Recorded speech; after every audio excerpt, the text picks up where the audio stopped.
Why are you still waiting for someone to notice you, choose you, believe in you?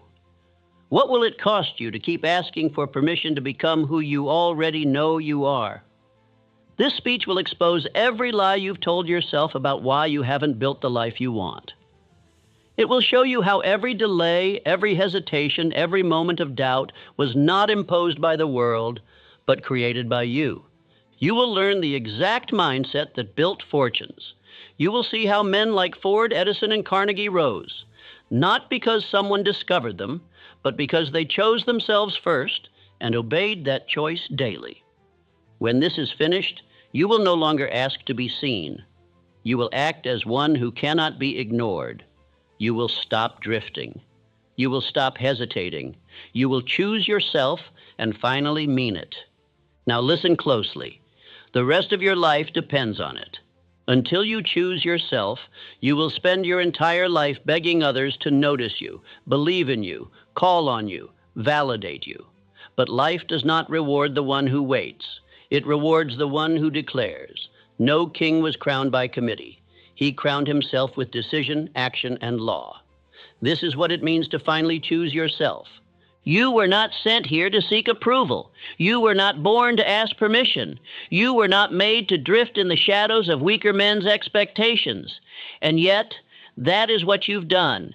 You've waited for someone to pick you. You've hoped the world would eventually see your value. But the world does not see what you will not show, and it does not follow the man who will not command himself. You tell yourself that one day you'll rise, that one day the world will recognize your gifts. But I must speak truth to you now. That day will never come unless you create it. You are the gate. You are the authority. And until you sign your name in fire upon your own soul, your future remains in the hands of others. That is the law. You do not need more time.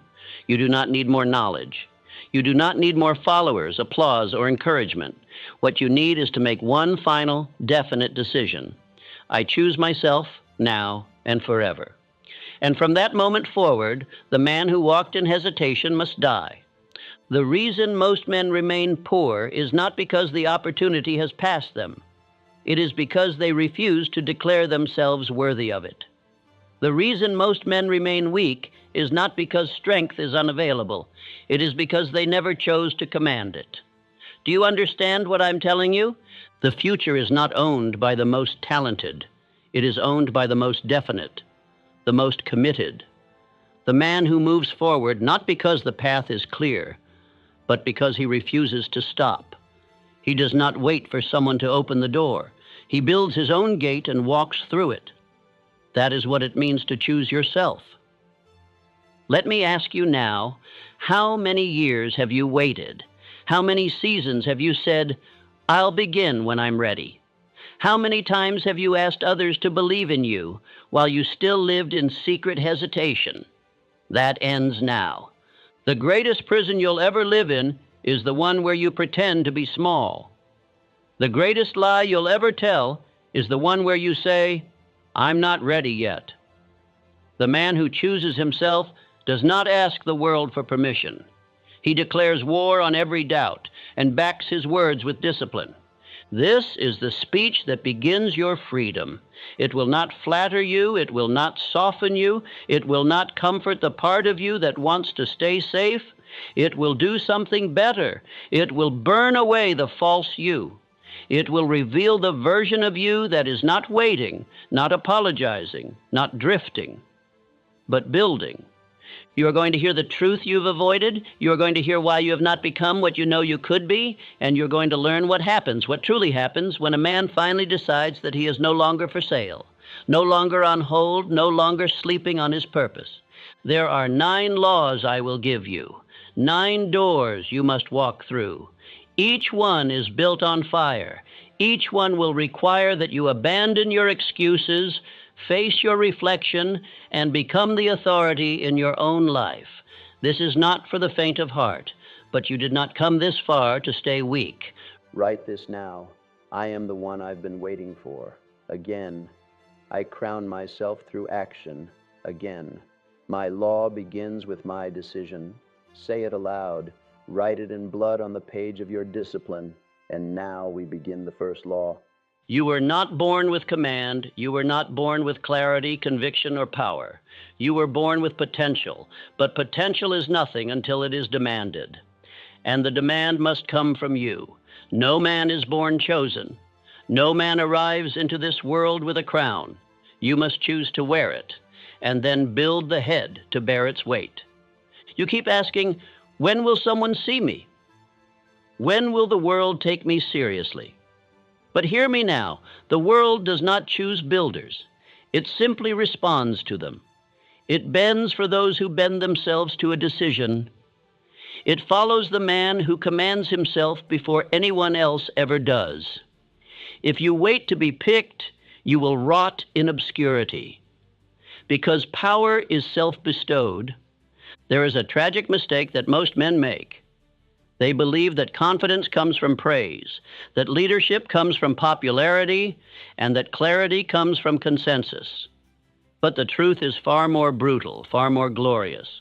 All power begins when one man decides to believe in himself, without applause, without approval, and without evidence. When Henry Ford began, no one believed in him. He was ridiculed, mocked, and warned that his idea was foolish. A machine carriage with no horse? Madness, they said. But he did not require their belief because he already had his own. That is the first law of builders. I believe in my mind more than I fear the opinions of others. Ford did not need the world to choose him. He chose himself and backed that choice with tireless effort, definite purpose, and a refusal to turn back. While other men delayed until they were ready, he moved with clarity, forged in defiance. That is why he became the builder of an empire, while the doubters became footnotes. Now I ask you, when will you choose yourself? When will you decide that the delay is no longer dignified, that the uncertainty is no longer acceptable, that the waiting is no longer wise, but cowardice dressed as strategy? Because every moment you hesitate is a moment stolen from your own dominion, and dominion is only given to the man who declares it. There is no path until you build it. There is no calling until you answer it. There is no legacy until you declare yourself worthy of one. Most men live as if they are waiting for some external force to grant them authority. But the truth is, you are the authority. And if you don't declare it, no one else will. To choose yourself is not a feeling. It is a contract. It is a written, signed, dated command, a law you create and obey.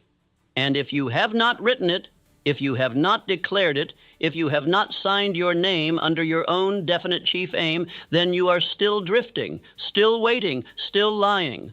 Go now and write it. Write your aim, write your law, then beneath that law, sign your name. Not in ink, but in promise, in identity, in fire.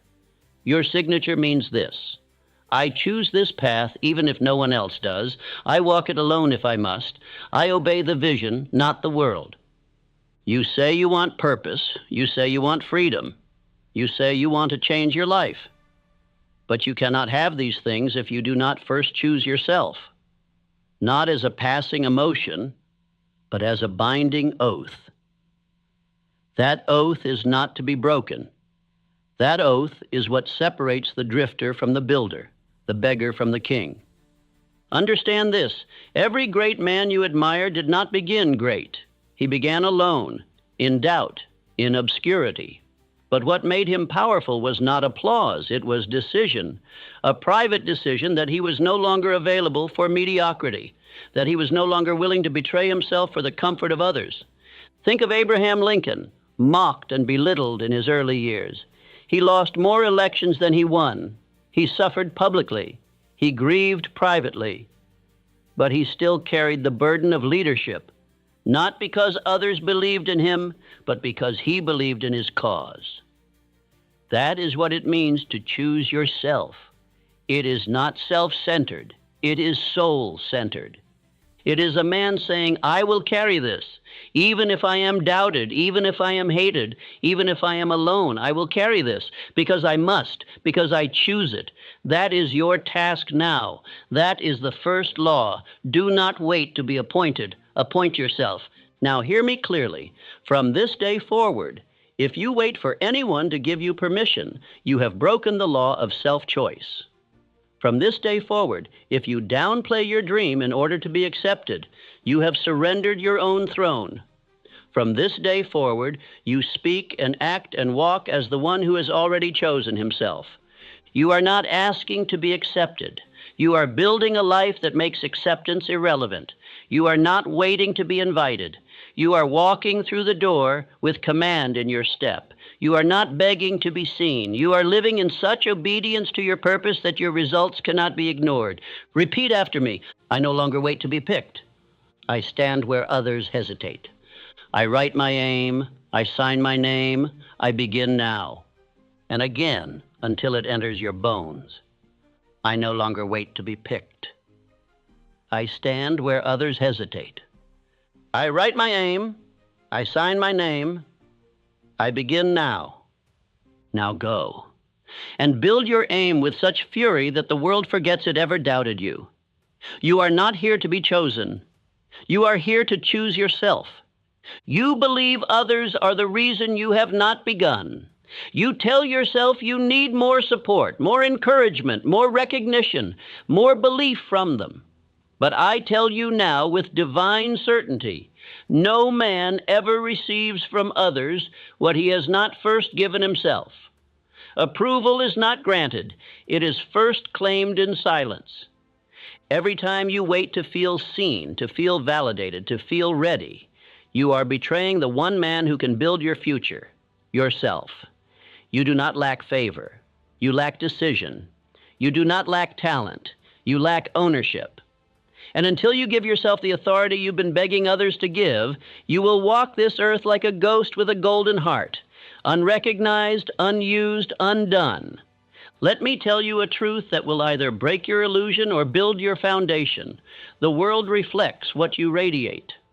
And if you radiate doubt, uncertainty, hesitation, then even your highest potential will be overlooked because you taught others that you are unsure, and no one follows a man unsure of himself. Charles Schwab was not handed his position. He demanded it, not through arrogance, but through belief so consistent it became unshakable. He took responsibility beyond his pay grade. He acted with clarity before he had title. And what followed? Men followed him, because he had already followed himself. You are not invisible because others refuse to see you. You are invisible because you refuse to embody your own standard. You do not rise by being accepted. You rise by being relentlessly obedient to your vision until the results force the world to take notice. Do you see now? Every ounce of attention you crave from others must first be converted into devotion to your own aim. Stop checking for praise. Check your output. Stop waiting for feedback. Measure your execution.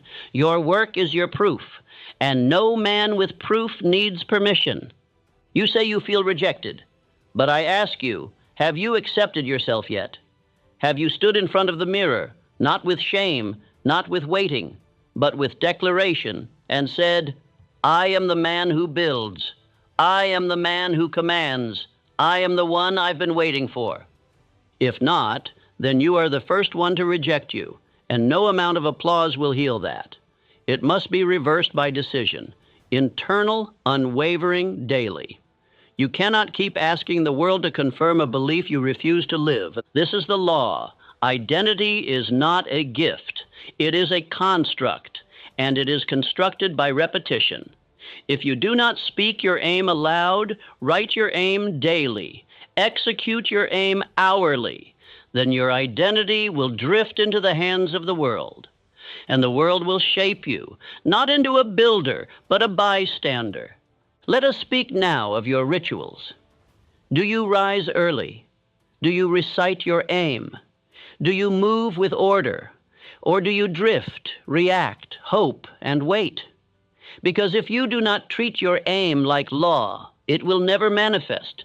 Your rituals are either building your self-belief or betraying it. Others cannot do this for you. Their encouragement is not fuel. It is a distraction. You do not need more cheerleaders. You need more repetition. Repetition of discipline. Repetition of clarity. repetition of action. That is how the subconscious mind is reprogrammed, from fear to belief, from doubt to dominion. Say this aloud now. My work is my proof. I give myself the approval I once begged for. Again. My work is my proof. I give myself the approval I once begged for. Because that is the true test of self-choice. When no one claps, do you still execute? When no one sees, do you still prepare? When no one believes, do you still act? If the answer is no, then you are still dependent. And dependence is not the soil of transformation. You must learn to walk alone, to build alone, to speak to yourself with power in the absence of applause. That is the training ground of every master. Do you think Edison waited for applause before he lit the world? Do you think Lincoln waited to be encouraged before he rose again after every loss? They trained their minds in solitude. You must do the same. You do not speak to impress others. You speak to program yourself. Speak your aim aloud, daily, even if it feels foolish. Because each repetition builds the man. Each repetition kills the hesitation. Each repetition hardens the voice that once trembled. There will be days when the world ignores you. Let it. There will be hours when even your friends doubt you. Let them. Because what matters is not their view of you, but your view of yourself. And the only way to strengthen that view is through rituals so unbreakable it becomes identity. Write your aim. Say it aloud. Move as if it were law. Then the world will bend to the pattern you command. This is your moment. This is your shift. You no longer live for likes. You live for law. You no longer chase applause. You chase structure. You no longer ask for affirmation. You become affirmation.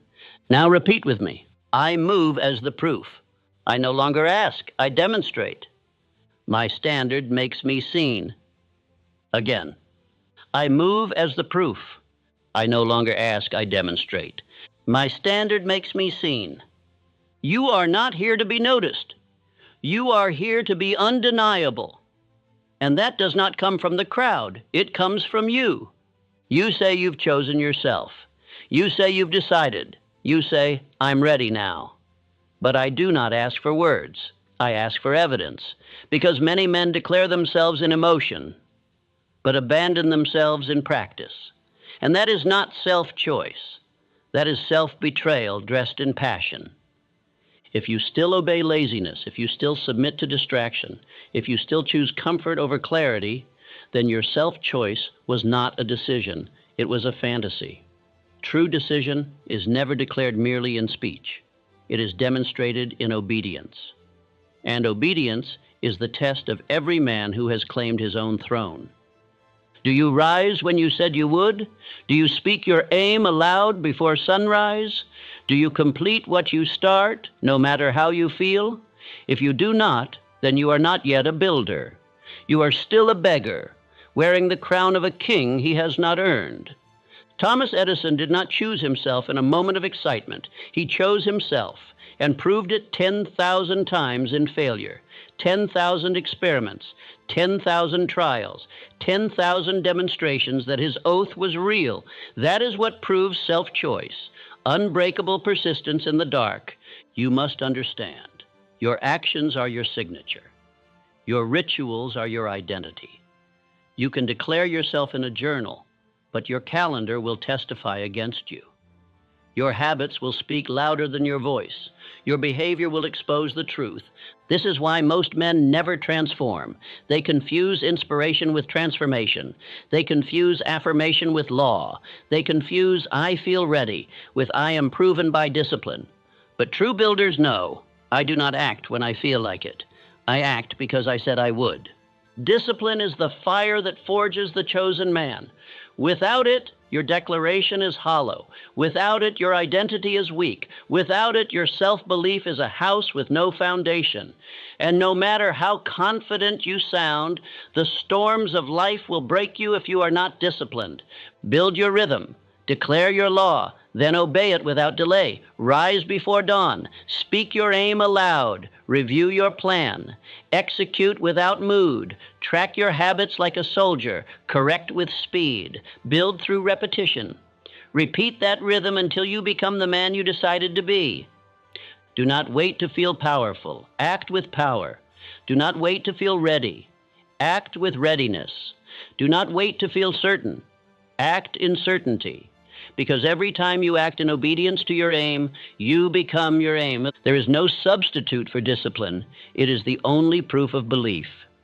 If you say you believe in your dream, but your behavior is loose, your time is wasted, your rituals are weak, then you are lying to yourself, and the subconscious mind does not respond to lies. It responds to law.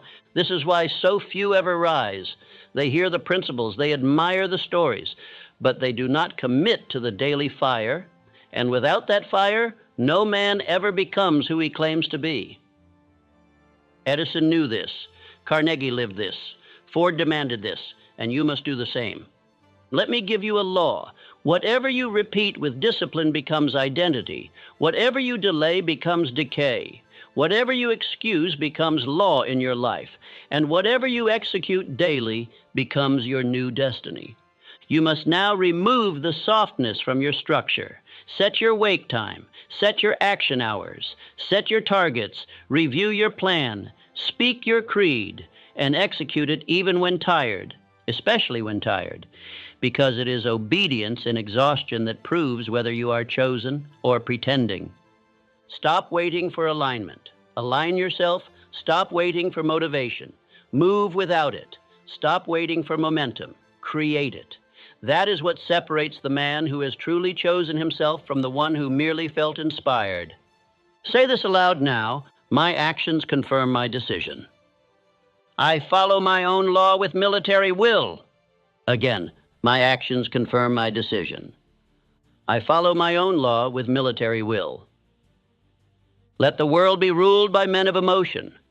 Let the crowds drift in cycles. Let the dreamers wait for mood. But you are no longer one of them. You have chosen yourself.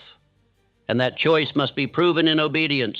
You do not need another plan. You need practice. You do not need another affirmation. You need alignment. You do not need more motivation. You need mastery over your time, your attention, your energy. That is discipline. That is power. That is self-choice in action. Now look at your life. Look at your rituals. Look at your calendar. Where is the proof? Where is the structure? Where is the fire? If you cannot see it, build it. And if you can see it, double it. Because every man who masters discipline becomes unstoppable. You will not become the man you admire by dreaming. You will become him by drilling your decisions into daily law. Wake up with intention. Speak your aim like it is sacred.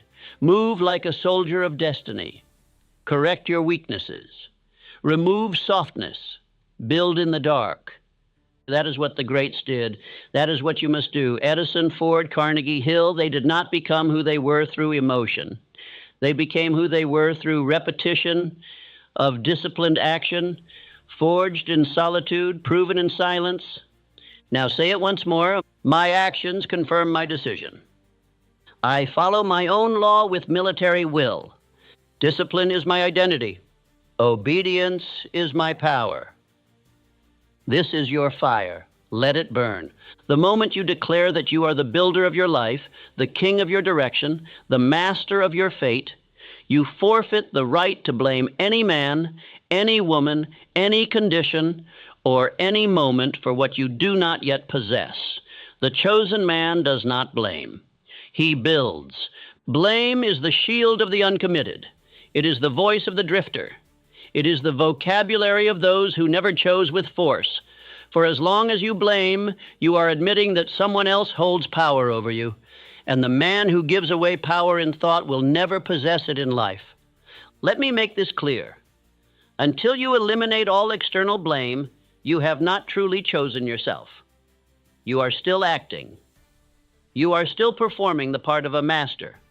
While secretly keeping a door open to excuse, you cannot serve two masters, and blame is the idol of the weak.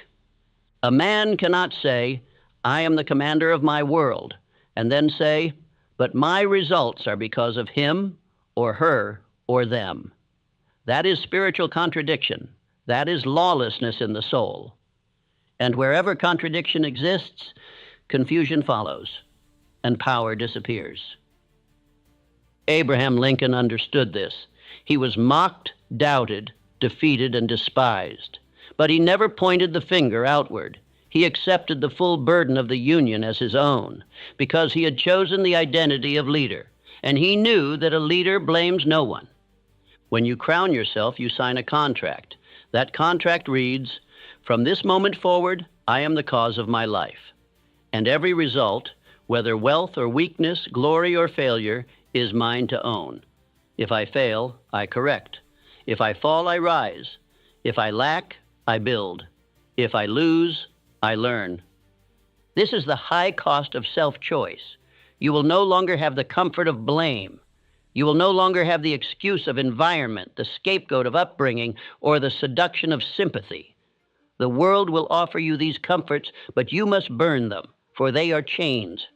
And if you find yourself clinging to them, blaming your family, your past, your body, your boss, your society, then you have not yet chosen yourself.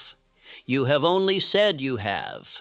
And the subconscious mind does not respond to lies. It only obeys truth sealed by action.